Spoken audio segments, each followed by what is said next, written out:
Good evening, everyone. I hope I'm clearly audible, and thank you so much, TEDxMithibaiCollege, to have me here. I'll jump in straight, and one thing that I want to talk about today is converting your passion into a brand. Passion was a lesser used word 12 years back, 15 years back. It became a lot more used word 5, 7 years back, and now it's become an abused word everywhere. Every now and then, people say I'm passionate about it. But we need to understand what passion is. You might be passionate about video games. That doesn't mean you'll be very good at it if you start working. And trust me, the coding of video games can be really boring. What I would want to start off when I say passion is that don't get confused between something that you like versus something that you are passionate about. There could be a lot of things that you like.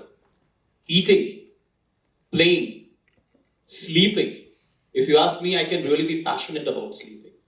But can I make it a career? Maybe in the next 10 years. My starting point is basically, you might like a lot of things, but when you say passion, how do you define passion? If there's anybody who can define passion, it's only one, which is nobody. You have to give your own definition of passion. When I say that, I don't want to run away by saying, now you decide. I'll help you decide. Passion is something, according to me, as I said, even if a lot of dictionaries would have what passion would be, I would say passion is something that you can never get bored about, that you never get exhausted with, and something that keeps you going 24/7, 12 months, round the clock, round the calendar, without getting tired. Go back and use this filter. Maybe it will be of some help to distinguish from passion to something that you like or your hobby. Very important. I run a marketing agency, a film marketing agency, and I can proudly say there wasn't any other film marketing agency before I started. A lot of people tried, but even today, there's hardly any film marketing agency in the Hindi and the Telugu market. The reason is very simple. A lot of people come up to me from colleges and say, so we are really passionate about films.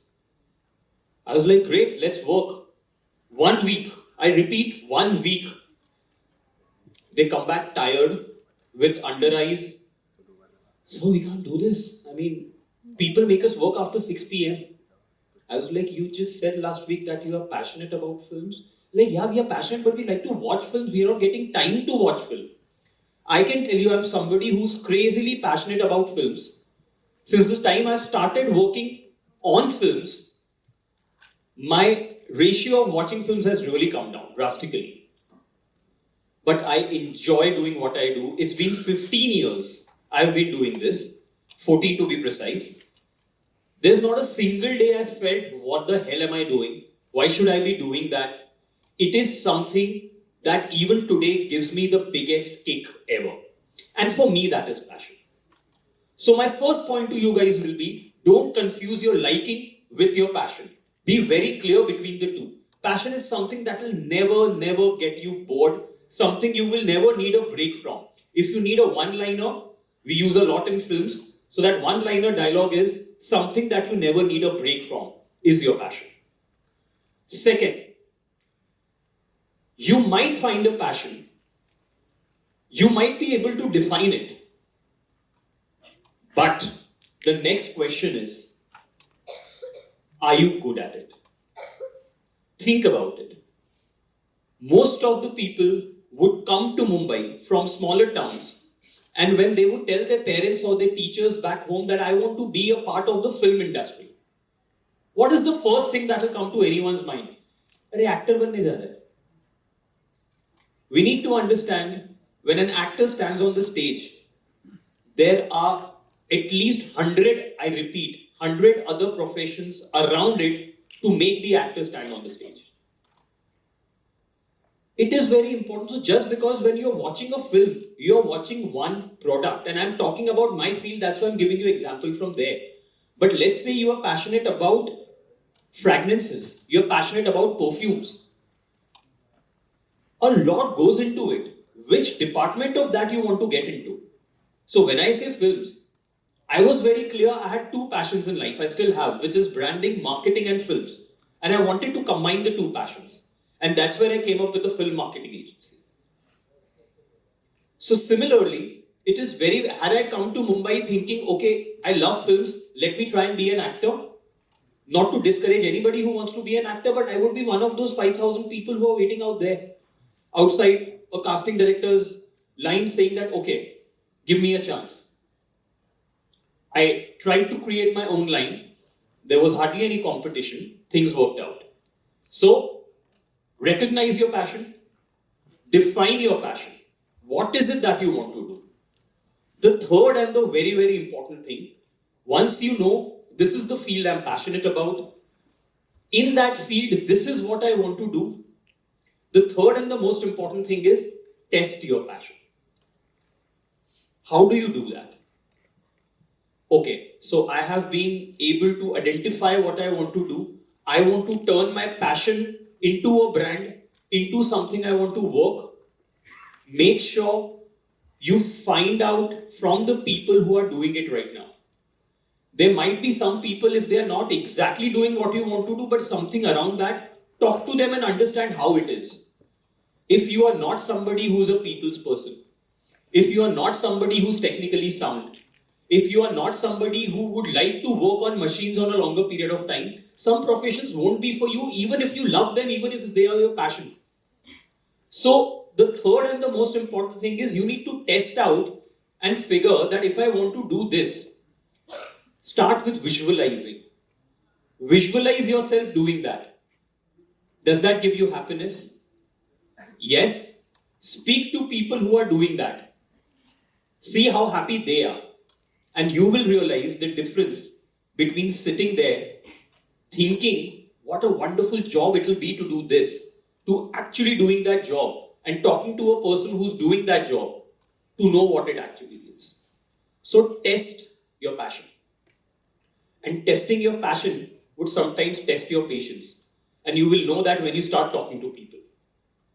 The next most important thing. Quickly repeating, my mom's a teacher, so I have this habit of revising things quickly. So as I said, recognize your passion, define your passion, test your passion. The next thing is, start creating your own specialization and your own brand. So when I say converting your passion into a brand, once you do the steps of recognizing, you need to make sure that you, as an individual, as a service, how are you putting that brand together? What does your brand stand for? What do I mean by that? I very clearly mean, what is the promise that your brand or your service is giving me? It could be you as an individual, it could be you and your company, it could be you or your team, but what do you stand for? Create that niche. I'll give you a very small and a very quick example. I started my career by working with Dharma Productions in-house into their marketing division. And I realized it's great, it's luxurious, it's comfortable. I have no budget constraints. I have the biggest of stars, the biggest of films, the biggest of songs. Is the mind of a marketeer really being tested? Versus when I see a lot of films releasing which don't have budgets, which don't have those big stars, which don't have those big songs, how do you market them? Maybe that's where the brain of a marketeer is needed. That is the reason, the only reason I decided to step out of Dharma and start my own marketing agency.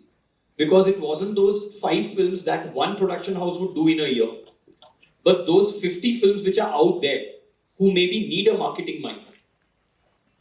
Hence, I come back, that is what I defined and I stood for. That I would be the guy who will define and design a campaign for your film. That is a promise I decided to have. I'll give you an example. There are agencies, you see movie trailers, You see movie posters. There are different agencies who do that. So initially when I started out, a lot of people said, but what would you do? Because we never thought we required a marketing agency for films. They asked me, what would you do? Would you do PR? No, there's a different agency for PR. Would you design posters? No, there's a different agency for posters. Would you design trailers? No, there's a different agency for trailers. Would you organize on-ground events? No, there's a different agency for on-ground events. So the producer is like, why am I paying you? What would you bring in? My answer was very simple and clear. So on a movie set, when a direction is happening or a scene is being shot, the writer is writing the dialogue, the choreographer is doing the dance step, the action director is doing his job, the costume designer is doing his job, the light man is doing his job, the cameraman is doing his job. What does a director do? That's when maybe the producer realized, what am I saying? That till the time we started, all these departments were working in isolation. We as marketing strategists got them together and said, here's the film, here's the idea, here's the tagline. Now let's create posters, trailers, PR strategies, digital campaigns, on-ground strategies, everything according to the campaign and the structure that we had designed. So we tried to bring that method to the masses. And once people started seeing the results, we started doing a lot of things. Like I still remember one of the proudest campaigns which just completed 7 years, or this 9th of February was Padman, which was one of our initial campaigns. And the reason I'm mentioning it is for you guys to understand what marketing can do to a film. Akshay sir had a film called Toilet Ek Prem Katha before that, which did very well. We thought it's a very simple setup. Again, there is a man and a wife. The man is doing something for the wife. Wahan pe toilet tha, yahan pe pads. But it wasn't that easy. Because pads was something that was not even spoken about before that film. It was something that made people uncomfortable. Ironically, do it even today. That's when we decided that the name of the film is Pad. Pad is there in the name of the film. We don't need to keep on shoving it into people's face and say it's about ads. We get it. What are the other ways that we can, or the other things we can highlight in the film that will get audiences to the theatre? So the film was not just about a husband's love, it was about entrepreneurship. It was about how a man in a small village created the most economical and hygienic sanitary pad. We organized India's biggest entrepreneurship summit. We got in touch with the government and organized international innovation conclave. That is how we promoted a film called Pac-Man. If you see a film like Tare Zameen Pe, it can be promoted from a point of view of a parent. It can be promoted from a point of view of a child. It can be promoted from a point of view of a school, an institution. Or it can be called an Amir Khan film. It was promoted like an Amir Khan film, where the actor comes in the interval. So that is what marketing, strategy, and communication brings to the campaign. This is what we started doing. So that becomes the fourth point. What is your brand promising? As I mentioned, you need to be very, very clear with what are you promising. You need to be prepared with all kind of answers. The kind of questions that will come in, you need to be prepared with those answers. Once you do that revision, you are recognizing your brand, your passion, defining your passion, testing your passion, and the fourth is having your own brand identity and your brand promise. The most important thing after that, according to me, is you've been hearing a lot of motivational quotes saying sky is the limit, touch, go for the stars, go for the moon. I just add something to that. Define your own sky. And I'm not trying to be philosophical over here. How do you define success becomes the most important parameter of you being successful or not. Think about it. Never define success based on somebody else's journey. Define success based on your journey. Be kind to yourself. Be motivated. Be aspirational, but don't be foolish. I know stay hungry and stay foolish is something that's known, spoken, and taught. But when you start working in real life, you will realize it's really nice to ignite the passion in entrepreneurs to say that. But when it actually starts to work, you realize what a thin line you're walking on. So define your own sky. Sky is the limit, but everyone can't have the same sky. Shouldn't have the same sky. It's very, very important for you to define. I'll give you an example. When I started off from college, my aim was to head the marketing department of one of the most and the biggest and the most reputed production houses 15 years back called UTV Motion Pictures. A lot of you would have not known about it. Had I kept that as my ultimate aim, I would have achieved it like 2 years after entering into the industry. Does that mean good? Does that mean bad? It is about defining your own sky and deciding this is what I want to do. The last and the most important thing, once you've identified yourself as a brand, your offering, defined your own goals, what is it that you're working for? Why did you do all of it? The 5-6 pointers that we have spoken about, why do we need to do it? There's only one reason that again I feel is, I'm quoting Kung Fu Panda, inner peace. If you are not getting that, it's not worth it. And I'm again not trying to be psychological, philosophical and spiritual over here. If what you are doing is not leading to happiness and peace eventually, don't expect peace and happiness on this journey every day. But if that is not going to be your final aim, there is no point doing it. I'm sure you would have heard this one very simple story where there is a guy sitting and fishing and there's another person sitting over there and saying, I want to do this, I want to do that, I want to conquer the world, I want to go around, earn this money. And the guy turns and says, but what would you do after you do all of that? He said, 20 years after I have all that money, I'll buy a yacht. He's like, what will you do with the yacht? He's like, I'll travel the cities. I was like, then? He's like, finally, after traveling all the cities, I will buy a farm, sit in that farm and fish. And the man said, that's exactly what I'm doing right now. Why do you need to spend 25 years of your life doing that? So please understand, don't be the guy who's running after short-term goals and forget the long-term goal, which is your inner peace. On that note, thank you so much.